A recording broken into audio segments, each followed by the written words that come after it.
নমস্কার বন্ধুরা, আজকে আমরা লাইভ মার্কেট সাইকোলজি নিয়ে কিছু কথা বলবো। দেখুন, এখানে দেখতে পাচ্ছেন, আমরা যদি এটা নিফটির চার্ট, নিফটি স্পটের চার্ট 1 ঘন্টার টাইম ফ্রেম করি,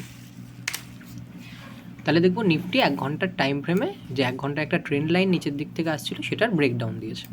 তো এইবার এই ব্রেকডাউনে কীভাবে আমরা ট্রেড নেব বা ব্রেকডাউন হলেই কি ট্রেডে এন্টার করবো ফুট সাইডের জন্য, সাপোর্ট কোথায়, রেজিস্ট্যান্স কোথায়, কীভাবে নেবো, সেই বিষয়ে আমরা সাইকোলজিক্যালি আলোচনা করব।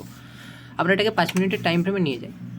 5 মিনিটের টাইম ফ্রেমে নিয়ে গেলে আপনারা দেখবেন যে একটা বড় রেড ক্যান্ডেল কিন্তু এই 1 ঘন্টার যে ট্রেন্ড লাইন ছিল তার নিচে ক্লোজিং দিয়েছে, এবং এইখানে যে রিসেন্ট সাপোর্ট নিফটির ছিল, অর্থাৎ এই লেভেলটা, এই সাপোর্টটা, এই যে সাপোর্টটা যেখান থেকে বারবার নিফটি সাপোর্ট নিয়েছে, সেই লেভেলটাতে এখন স্টে করছে। কীরকমভাবে স্টে করছে দেখুন, এটা হচ্ছে 21,860 বা 21,870, 60-70-এর লেভেল। রাউন্ড ফিগারে ধরলে আপনি এই 21,850ও ধরতে পারেন। তো এবার আমরা এখানে ট্রেড প্ল্যান করবো কীভাবে। দেখুন, এত বড় একটা রেড ক্যান্ডেলের পরে আমায় মাথায় রাখতে হবে এই জায়গাতে, অর্থাৎ এই লেভেলে 21,960-এর লেভেলে যারাই কোয়ান্টিটি অ্যাড করেছে তারা কিন্তু বড় প্লেয়ার যারা অ্যাড করেছে কোয়ান্টিটি, তারা কখনোই চাইবে না মার্কেটকে আপার সাইডে যেতে। তাহলে এই ক্যান্ডেলের পরে যে ক্যান্ডেলটা তৈরি হবে সেটা হচ্ছে ফলো থ্রু ক্যান্ডেল, অর্থাৎ এই ক্যান্ডেলটাকে ফলো করে এও বিয়ারিশ সাইন দেখাবে। তা আমরা কি করব, আমরা দেখব যে এই বড় রেড ক্যান্ডেল যেটা এই ট্রেন্ড লাইনটার ব্রেকডাউন দিল, কাইন্ডলি সাপোর্টে দাঁড়িয়ে রয়েছে, তার পরের ক্যান্ডেলটা বুলিশ না বিয়ারিশ তৈরি হচ্ছে। দেখুন, তার পরের ক্যান্ডেলটা কিন্তু আপার সাইডে পুশ করার চেষ্টা করেছে, কিন্তু বায়াররা এখানে সাকসেসফুল হতে পারেনি। নেক্সট ক্যান্ডেলটাও আবারও আপার সাইডে পুশ করার চেষ্টা করেছে, কিন্তু ঠিক যে জায়গা থেকে ট্রেন্ড লাইনটার ব্রেকডাউন হয়েছিল সেখান থেকেই রিজেকশন হয়ে নিচে পড়েছে এবং কাইন্ড অফ ডোজি একটা বিয়ারিশ সেন্টিমেন্ট ক্রিয়েট করেছে। তারপরে আমরা বুঝতে পারছি এই জায়গাতে যারা সেলিং করেছে তারা স্ট্রং সেলার্স, এবং তারা কখনোই চাইবে না যে মার্কেট এখান থেকে পুশব্যাক পুশ আপ হোক। তখন আমরা কি করব, আমরা এবার এই টাইম ফ্রেমটাকে সুইচ করে ছোট টাইম ফ্রেমে আসবো। সাপোজ ধরুন 1 মিনিটে চলে এলাম। এবার আপনি দেখছেন এখানে একটা কাইন্ড অফ ফ্ল্যাগ প্যাটার্নের মতো তৈরি হয়েছে। আমরা এখান থেকে দেখবো যে নেক্সট এই নিচে ব্রেকডাউনের নিচে ট্রেন্ড লাইন কোথায় রয়েছে।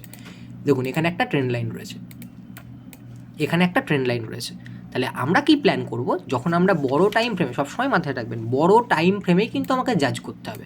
বড় টাইম ফ্রেমে রিজেকশন, বায়ারদের যথেষ্ট স্ট্রেংথ নেই, ওপর থেকে সেলাররা হ্যাভি কোয়ান্টিটি অ্যাড করেছে, 1 ঘন্টার টাইম ফ্রেমের যে ট্রেন্ড লাইন সেটাও ব্রেক হয়েছে। আমরা এবার ছোটো টাইম ফ্রেমে আমাদের এন্ট্রি প্ল্যান করব। অর্থাৎ কোথায় এন্ট্রি হবে, এইখানে দেখুন, এই যে রিজেকশন, এখানে যে ট্রেন্ড লাইনের ব্রেকডাউন হলো, এখানে আমরা আমাদের এন্ট্রি প্ল্যান করব। এই জায়গায় সামান্য একটু নিচে প্ল্যান করব, এবং আমাদের টার্গেট কিন্তু ফার্দার ডাউন বা পরের যে নেক্সট সাপোর্ট হবে সেটা হবে। এক্ষেত্রে আমরা যদি এই জায়গায় এন্ট্রি প্ল্যান করি, এই ক্যান্ডেলটার ক্লোজিংয়ে, আমাদের কিন্তু দেখুন স্ক্যাল্পিংয়ে একটা ছোটো টার্গেট কিন্তু আমরা পেয়ে যাব, বা এর পরের সাপোর্টগুলো যেগুলো রয়েছে ব্যাক টু ব্যাক, সেই সাপোর্টগুলোও মার্কেট যেতে পারে। আমরা যদি 15 মিনিটের টাইম ফ্রেমে করি, তো দেখুন নেক্সট সাপোর্ট রয়েছে নিফটির এটা, অর্থাৎ 21,800 লেভেল। তাহলে নিফটি কিন্তু 21,800 লেভেলে আসতে পারে। তাহলে যখনই আপনারা ট্রেডে এন্টার করবেন, আপনাদের হার্ড অ্যান্ড মানি কোনো একটা ট্রেডে রিস্ক নেবেন, তখন কিন্তু প্রচুর ক্যালকুলেশন করে সাইকোলজিক্যালি ভেবে আপনাকে ট্রেড নিতে হবে।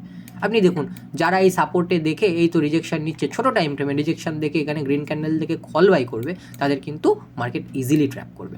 দেখুন, বলতে বলতে কিন্তু মার্কেট নিচের দিকে আসাও শুরু করে দিয়েছে, এবং ইজিলি আমরা 800-এর যে টার্গেট সেইটা অ্যাচিভ করব। 800-এর টার্গেট অ্যাচিভ করার পরে ফার্দার যদি নিচে ডাউনফল হয়, আমরা ট্রেডটা হোল্ড করবো আমাদের ট্রেডিং এসেলের সাথে। এইভাবেই কিন্তু মার্কেটে ট্রেডিং হয়, এইভাবেই সাইকোলজি কাজ করে। আশা করি আপনারা আমি কি বলতে চাইছি বুঝতে পেরেছেন। আমি একবার রিক্যাপ দিয়ে দিচ্ছি। যখনই কোনো বড় টাইম ফ্রেমের ব্রেকআউট বা ব্রেকডাউন হবে, আপনি চেষ্টা করবেন যে ফলো থ্রু ক্যান্ডেলটা কেমন তৈরি হচ্ছে সেটা ভালো করে দেখার। ফলো থ্রু ক্যান্ডেলটা যদি যে সেন্টিমেন্ট ক্রিয়েট হয়েছে সেইটাকেই ফলো করে, অর্থাৎ বেয়ারিশ হলে বেয়ারিশ, বুলিশ হলে বুলিশ, আমরা কিন্তু সেই দিকেই আমাদের ট্রেড প্ল্যান করব।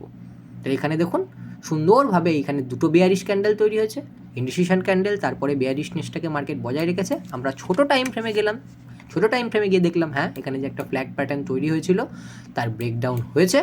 সুতরাং আমরা সুন্দরভাবে আমাদের পুট সাইডের ট্রেডে এন্ট্রি করব, এবং যদি অপশন বায়ার হয় তো স্ক্যাল্প করে বেরিয়ে যাবো। দেখুন, বলতে বলতে আমরা যদি এখানে এন্ট্রিও নিতাম, কাইন্ড অফ 13 পয়েন্টের স্টপ লস বা 15 পয়েন্টের স্টপ লসের সাথে আমাদের দেখুন 57 পয়েন্টের কিন্তু টার্গেট আমরা ইজিলি অ্যাচিভ করেছি। এইভাবেই মার্কেট সাইকোলজি কাজ করে। যা দেখা যায় তা কিন্তু মার্কেটে হয় না, অনেক ক্যালকুলেশন থাকে। ভিডিওটি ভালো লেগে থাকলে এবং আপনি যদি ভিডিও থেকে কিছু শিখে থাকেন, তাহলে অবশ্যই কমেন্ট করে জানাবেন এবং ভিডিওটি আপনাদের বন্ধুদের মাঝে শেয়ার করে দেবেন। ধন্যবাদ।